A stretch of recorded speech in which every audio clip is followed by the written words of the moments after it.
He hasn't played a competitive match in over 3 months. He's been battling through the worst injury setback of his career. He's watched his rivals lift trophies he believed were his to defend. And in the middle of all that silence, all that frustration, all that uncertainty about whether he'd even be ready in time, Novak Djokovic showed up, unannounced, right in the middle of a quiet practice session. And what happened in the next 10 seconds is the reason this clip is spreading across every tennis account, every sports page, and every group chat right now. So stick around, because this story is bigger than one video. It's about a fall, a climb back up, two rivals stepping into the gap he left behind, and a moment of raw human respect that reminded everyone why we fell in love with this sport in the first place.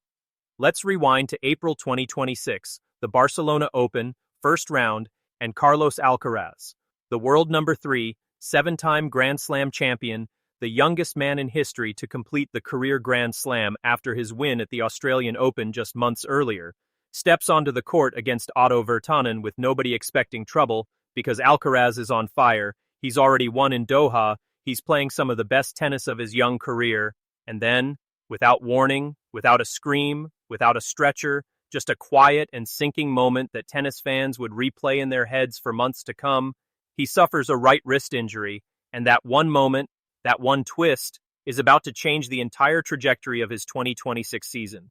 What most casual fans don't fully grasp is that this wasn't a sit out 2 weeks and bounce back type of situation. This was a deep, structural issue that required a completely different approach. So Alcaraz pulls out of Monte Carlo, then Madrid, then makes a brief and painful appearance in Rome before the discomfort forces him to stop again, and then comes the gut punch that nobody wanted to see. He withdraws from the French Open, his French Open, the tournament where he'd want to defend his title more than almost anywhere else on the calendar, and then Wimbledon is gone too, and for the first time in years, the tennis world has to imagine an entire Grand Slam season without Carlos Alcaraz anywhere near the trophy conversation, and that's exactly, painfully what happens. But here's where this story stops being just about one player and becomes about the entire landscape of men's tennis shifting in real time, because with Alcaraz sidelined, the door doesn't just crack open, it gets kicked wide off its hinges, and two men in particular walk straight through it. Alexander Zverev, who for years has been the guy who could never quite get over the line at a Grand Slam final, who's absorbed heartbreak after heartbreak on the biggest stages, finally walks into Roland Garros with his biggest young rival gone from the draw, and he captures his first career Slam title, something he has been chasing with everything he has for his entire career, and it happens, at least in part, because the man who might have stood in his way simply wasn't there to stop him. Then there's Jannik Sinner, who was already red-hot heading into the grass season, and with Alcaraz absent, he goes to Wimbledon and defends his title, beating Zverev in a 4-set final, cruising through the draw with a level of control that almost nobody else in the sport could touch. No 5-set classics required, no war of attrition against his toughest rival, just Sinner doing what Sinner does when the biggest roadblock in his path is sitting at home in a treatment room instead of across the net from him. So think about what that means. 2 Grand Slams come and go in the span of a few months, 2 different champions lift the trophies, and there's one common thread running through both results. Carlos Alcaraz wasn't there, and now here's the part that should genuinely make any Alcaraz fan a little uneasy, because every single one of his biggest rivals has spent this stretch of the season building momentum, building confidence, building ranking points, sharpening their games on the biggest stages in the sport, while Alcaraz has been doing rehab work, going through conservative treatment, managing a wrist that his own team has clearly decided is too risky to rush, and that is exactly the pressure he is now walking back into as he attempts his return. But here's where the story flips, because in mid-July something changes.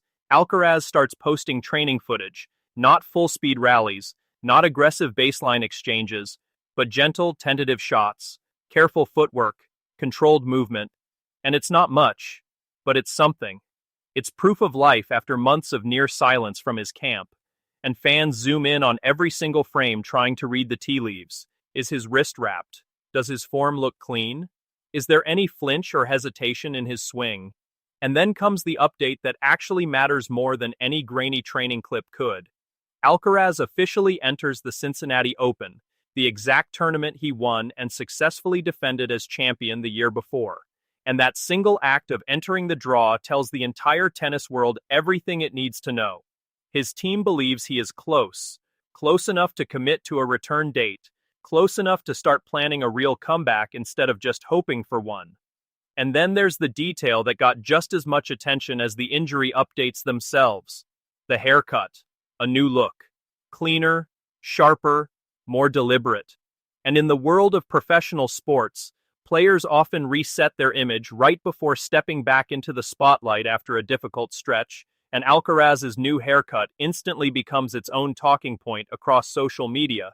Some fans call it his revenge arc look. Others say it's simply a guy trying to feel like himself again after months of frustration and forced patience, but whatever the actual reason behind it, the message underneath it is clear. Alcaraz is done sitting still. He is done being talked about only in terms of what he's missing. He wants back in the conversation. Meanwhile, while Alcaraz is quietly rebuilding away from the spotlight, Novak Djokovic, 38 years old, written off by a significant chunk of the tennis world over the last couple of years as his younger rivals took over the headlines, is putting together one of the most remarkable stretches of his entire career. And at Wimbledon, he ties Roger Federer's all-time record for match wins at the tournament, and then he breaks it outright. He reaches the semifinals for a record 8th consecutive year, a streak that speaks to a level of sustained excellence almost nobody in the history of the sport has matched. He fights through a brutal 5-hour battle against Felix Auger-Aliassime, closing it out in a tense final set tiebreaker after trading blow for blow across nearly 5 full hours on court, and he sets up a semifinal clash against Sinner. And on top of all of that, Djokovic now holds the record for the most career wins over top 5 ranked players in ATP history, 45 of them, a number that should stop you in your tracks, because a player that so many assumed was fading, was slowing down, was running out of road, is out here breaking records that have stood since Federer's absolute prime. So while one legend is grinding back from a serious injury in near total privacy, the other legend is proving, at 38 years old, that he is nowhere close to finished, that the fire that's carried him through nearly 2 decades at the top of the sport hasn't gone anywhere. 2 completely different comeback stories unfolding at the exact same time in the exact same era in the exact same sport. And then, almost like the universe wanted these 2 threads to collide, those 2 stories actually do collide, and this is what you clicked on this video for. During a break in practice, away from the packed stadiums, away from the television cameras that usually follow their every move, just 2 competitors sharing a quiet training court, Djokovic approaches Alcaraz, no introduction, no warning, no setup. He simply walks up from behind, and Alcaraz's reaction is exactly what sent this clip everywhere within hours of it surfacing online. Because if you watch it back frame by frame, there's that first flicker of pure surprise, and then his entire face shifts, a real, unguarded, genuine smile spreading across it. The kind of reaction you almost never see in professional sports, where rivals are trained from a young age to stay composed, to stay guarded, to stay competitive even in the most casual practice settings. And instead, what you get here is 2 of the most scrutinized, most dissected, most talked about athletes in the sport, sharing a completely human, completely unscripted embrace. A 38-year-old chasing one more piece of history, and a 23-year-old fighting with everything he has to get back to where he was just a few months ago. And in that one moment, fans watching didn't just see 2 tennis players standing on a practice court. They saw mutual respect crossing generational lines. They saw the guy trying to extend an already legendary career, reaching out to check on the guy trying to reclaim his own. And that emotional layer is exactly why this clip didn't just rack up views. It got shared, repeatedly, by people who don't even follow tennis closely, because it read less like typical sports content and more like a genuine story about resilience, about respect, and about timing. And here's the part most channels covering this moment are going to skip right over. Djokovic and Alcaraz have played some of the most brutal, highest-stakes matches of the last 3 years, Grand Slam finals that went the distance, 5-set wars that pushed both men to their absolute physical and mental limits, matches where you'd assume there's no room left over for warmth once the handshake at the net is done. But that's exactly what makes this particular moment hit as hard as it does. Because real respect in professional sports rarely gets built during a press conference or a scripted interview. It gets built in the middle of a genuine fight, when your opponent pushes you to a place you didn't know you could go, and you both walk away from that fight knowing, without a doubt, that the person on the other side of the net is the real deal. And Djokovic has spoken before, in various forms across different stages of his career, about seeing pieces of himself in the way the next generation of players competes. And Alcaraz, even at just 23 years old, already carries himself like someone who understands exactly what it takes to build a lasting legacy, largely because he's had a front-row seat watching Djokovic construct one of the greatest careers the sport has ever seen. So when Djokovic walks up to surprise him in the middle of that practice session, it isn't just a nice gesture that happened to get caught on camera, it's one champion checking in on another, right in the middle of the hardest, most uncertain stretch of that other champion's career. So what happens from here? What does the road ahead actually look like for both of these men? And honestly, that's the question everyone should be asking right now, because if Alcaraz's wrist holds up through Cincinnati, that tournament becomes his first real test back on tour, and it's not a soft landing spot either. The field includes a red-hot sinner who barely dropped a set on his way to defending Wimbledon, and a newly crowned Grand Slam champion in Zverev, who is not going to hand Alcaraz anything just because he's been out for months. And then comes the tournament that matters more than almost any other on his calendar, the US Open, the exact event where Alcaraz is the reigning defending champion, the tournament where, just last year, he lifted the trophy as arguably the best player on the entire planet. And the question hanging over the entire hardcourt season is simple. Can he defend that title after nearly 4 months away from competitive tennis, after watching two of his biggest rivals gain ground while he was sidelined, after rebuilding his game essentially from scratch under the pressure of an entire sport watching his every move?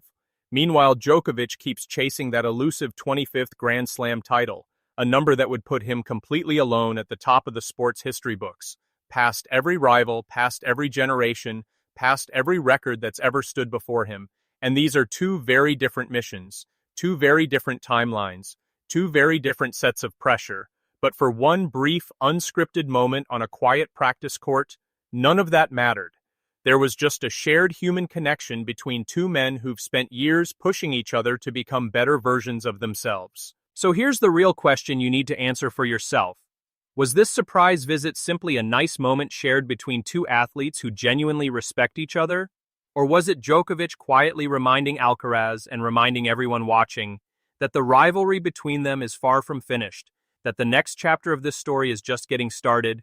Drop your take in the comments right now. Friendship, respect, or a little bit of mind games mixed in. And if you want the full breakdown of Alcaraz's training footage, a closer look at that new haircut, and predictions for exactly how his Cincinnati return is going to play out, make sure you're subscribed, because that video is coming next, and you will not want to miss it.